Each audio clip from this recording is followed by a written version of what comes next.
बिस्मिल्लाहिर्रहमानिर्रहीम। मैं मोहम्मद तारिक बाल हूँ। हम पाकिस्तान के अजीम सपूत और कोहपेमा मोहम्मद अली सतपारा के हवाले से सीरीज़ ऑफ वीडियोस बना रहे हैं।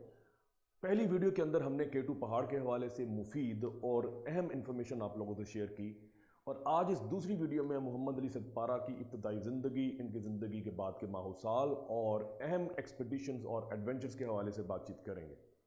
दोस्तों, मोहम्मद अली सतपारा जब पैदा हुआ तो उस वक्त इनके गाँव में एक अजीब व गरीब बीमारी थी। बच्चे पैदा होते थे और फोत हो जाते थे। इनकी अपनी फैमिली में भी ऐसा ही था, और इनके 11 में से 8 बहन भाई फोत हो चुके थे। And when he was born his mother was extra cautious about him, और उन्होंने बड़ी देखभाल की, निगहदाश्त की। रिजल्टेंटली ही सर्वाइव्ड। जब ये बच्चा 9 साल का था तो इस कदर मुस्तैदी से, सुबक रफ्तारी से पहाड़ों पर चढ़ता था कि गांव के बड़ों ने देखकर ये कहा कि ये बच्चा बड़ा होकर कोई बड़ा काम करेगा। और जब ये बच्चा बड़ा हो गया, नौजवान बन गया, जब इसकी उम्र 18 साल थी, तो गांव के बड़ों ने अब कहा कि अब इसकी शादी कर दी जाए।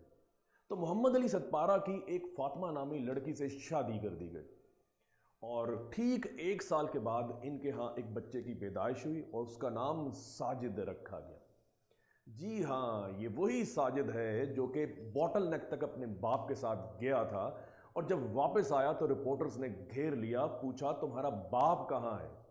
विद हैवी हार्ट इस बच्चे ने कहा कि अब लगता यूं है कि जैसे मेरा बाप जिंदा नहीं होगा, आप उसकी बॉडी तलाश करें, एक ऐसी बॉडी जिसमें धड़कता हुआ दिल ना हो। बड़ा मुश्किल होता है इस तरह के अल्फाज मुंह से निकालना। अब वापस चलते हैं। तो जब ये बच्चा पैदा हुआ तो मोहम्मद अली सतपारा ये सोचने लगा कि अब कुछ ना कुछ करना पड़ेगा, अब रोटी रोजी कमानी पड़ेगी, बच्चों को पालना पड़ेगा, बीवी को पालना पड़ेगा, घर के दीगर अफराद हैं। तो माँ ने ये कहा, देखे बेटा, घर के सामने खेती है, आप खेती में हल चलाएं और यहाँ से फसल उगाएं और हम रोजी रोटी कमाएंगे। लेकिन मोहम्मद अली सतपारा के जहन में कुछ और ही था, और ये पहाड़ों के लिए पैशन था। तो इसने सोचा कि मैं अपनी ज़िंदगी पहाड़ों के लिए वक्फ करूँगा, और इन्होंने एक अपने लिए नौकरी के हवाले से बातचीत जहन में ये सोचा कि पॉटरिंग की जाए। जो फॉरेनर्स आते हैं, जो फॉरेन एक्सपीडिशंस के लिए आते हैं, कोहपेमा आते हैं बाहर की दुनिया से, उनके साथ पॉटरिंग की जाए। लिहाजा ये उनका सामान लेता था और पहाड़ की चोटी तक ले जाता था, वहाँ से सामान लेकर नीचे बेस कैंप तक ले आता था। वो लोग भी बड़े सियाने थे, तेज़ थे, चालाक थे। वो जब इसे साथ ले जाते थे तो पहाड़ की चोटी से कुछ मीटर्स पहले कहते थे, आप यहाँ पर बैठें, आराम करें, हम चोटी से होकर वापस आते हैं, फिर अब दोबारा सामान को नीचे ले जाना। मकसद ये नज़र आता है कि शायद ये बच्चा, ये पाकिस्तानी, ये नौजवान भी पहाड़ की चोटी तक ना पहुँच पाए। तो बेशुमार पहाड़ की चोटियों तक ये पॉटरिंग करते रहे और रोज़ी कमाते रहे, रोटी कमाते रहे, और इसी तरह अपना पैशन भी पूरा करते रहे। और उन्हीं दिनों इनके गांव में एक आर्मी का ट्रक आता है। तो मोहम्मद अली सतपारा ने सोचा कि ये एक बड़ी ज़बरदस्त अपॉर्चुनिटी होगी। चुनाचे इन्होंने अपने आप को आर्मी में रिक्रूट कर लिया एज पॉटर्स, क्योंकि आर्मी को कुछ पॉटर्स चाहिए थे जो कि उनका सामान सियाचिन की चोटी तक ले जाए। तो ये अब पाक फ़ौज के साथ शामिल हो गया, और पाक फ़ौज के जो बड़े हार्ड किस्म के सोल्जर्स हैं, बड़े मुस्तैद किस्म के जवामत सोल्जर्स हैं, उनके साथ हम रकाब होकर कदम से कदम मिलाकर ये अब पहाड़ की चोटी पर चढ़ने लगा। और ये उसकी ज़िंदगी का बड़ा अहम एक्सपीरियंस था। और वो कहता था कि पहाड़ों के ऊपर छोटी सी गलती भी एक बहुत बड़ी एक आपके लिए सज़ा बन सकती है, आपकी जान ले सकती है। एक दफ़ा और इस पहाड़ की चोटी पे चढ़ते हुए इसके किसी साथी ने दिया सलाई जला दी, और सामने से मोटर शेल्स आते हैं और बेशुमार लोगों की डेथ हो जाती है। तो ये एक छोटा सा एक वाक़या था जो इसने एक न्यूज़पेपर, एक मैगज़ीन एल्पिनिस्ट को इंटरव्यू देते हुए कहा। इस तरह इसके माहो साल गुजरते गए, और पाक फ़ौज के साथ जब ये मिला तो इसकी एक्सपीरियंस में, इनकी स्किल्स में मज़ीद इजाफा होता है। लेकिन ये रुकता नहीं है, मज़ीद ये एक्सपीडिशन पर जाता है, एडवेंचर्स पर जाता है, और 2015 में इसने नांगा पर्वत को भी सर कर लिया। और जब वापस आया तो एक अखबार ने जब इसका इंटरव्यू लिया तो पूछा, तुम्हारी ज़िंदगी की सबसे बड़ी ख्वाहिश क्या है।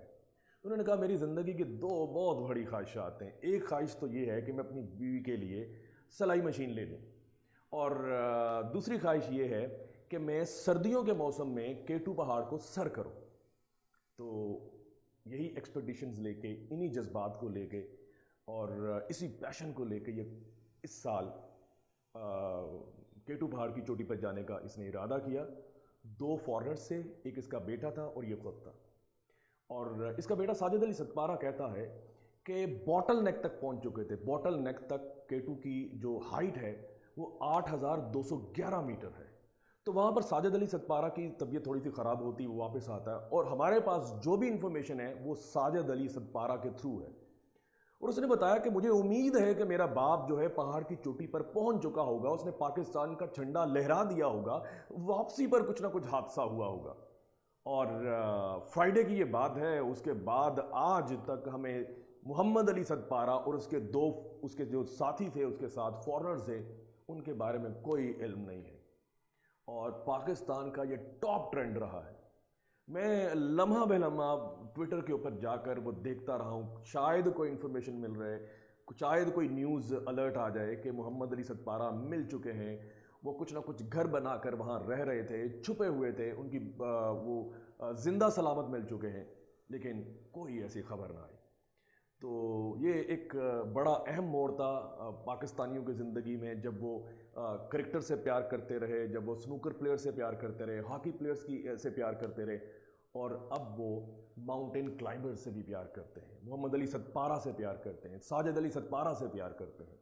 हम दुआ गो हैं, अल्लाह करे ये वापस आएँ, लेकिन मुश्किल है और ऐसा नज़र नहीं आता, क्योंकि सारे तजिया निगार ये कहते हैं कि इतने दिनों तक पहाड़ पर रहना बड़ा मुश्किल है।